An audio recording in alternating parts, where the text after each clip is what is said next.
खबरदार रहने के लिए चैनल को सब्सक्राइब करें और प्रेस करें बेल आइकन।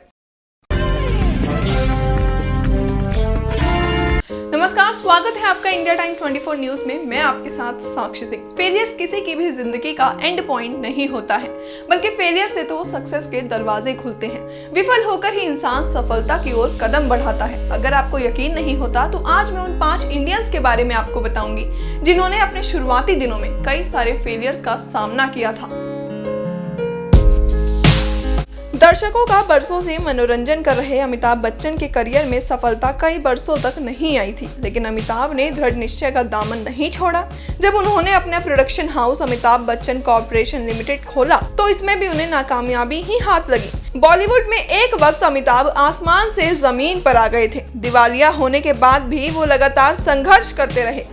उनके करियर को दोबारा सफलता मिली टीवी चैनल पर प्रसारित होने वाले कार्यक्रम केबीसी से। आज अमिताभ बच्चन बॉलीवुड में बूढ़े होने के बावजूद शिखर पर बने हुए हैं। रिलायंस का नाम आज हर कोई जानता है। भारत सहित दुनिया भर में रिलायंस का बिजनेस फैला हुआ है, लेकिन क्या आपको पता है कि रिलायंस के संस्थापक धीरू भाई अंबानी साधारण परिवार से थे।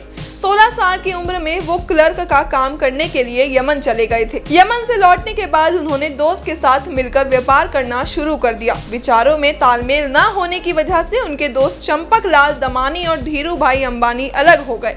इसके बाद भी उन्होंने अपने शुरू किए व्यापार को जारी रखा और कंपनी को स्टॉक मार्केट में एंटर कर दिया। वो स्टॉक मार्केट की डीलिंग और अपनी सफलता लेकर काफी सवालों के घेरे में भी रहे, मगर धैर्य ने उनकी सफलता में 4 चांद लगा दिए और उनकी मृत्यु के बाद आज उनके बेटों में कंपनी का बंटवारा हो गया। लेकिन आज भी रिलायंस भारत की बड़ी कंपनियों में गिनी जाती है।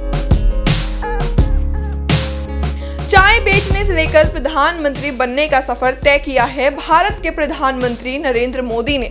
बतौर मुख्यमंत्री 2002 दंगे के बाद उनकी देश भर में आलोचना हुई। वो विवादों में भी रहे, लेकिन आलोचना और विरोध उन्हें भारत जैसे विशाल देश का प्रधानमंत्री बनने से न रोक पाए। जब उन्होंने गुजरात में केशुभाई पटेल की जगह मुख्यमंत्री का पद संभाला तो उनका पार्टी से भारी विरोध हुआ। मोदी को प्रशासनिक अनुभव नहीं होने के कारण विरोध झेलना पड़ा, लेकिन सब कल की बात है। उन्होंने मुख्यमंत्री के पद पर रहते हुए अपनी राजनीतिक क्षमता दिखाई और आज प्रधानमंत्री के रूप में उन्हें एक बेहतरीन प्रशासक भी कहा जाता है।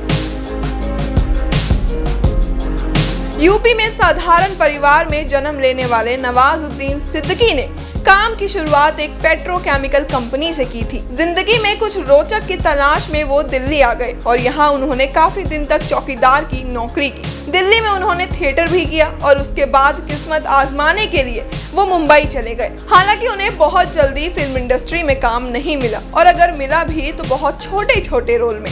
एक्टिंग वर्कशॉप करके उन्होंने कुछ पैसे कमाए जो उनके संघर्ष का ही हिस्सा है। पहली बार उनको पीपली लाइव फिल्म में लोगों ने पहचाना और आज उनकी पहचान किसी चीज की मोहताज नहीं है।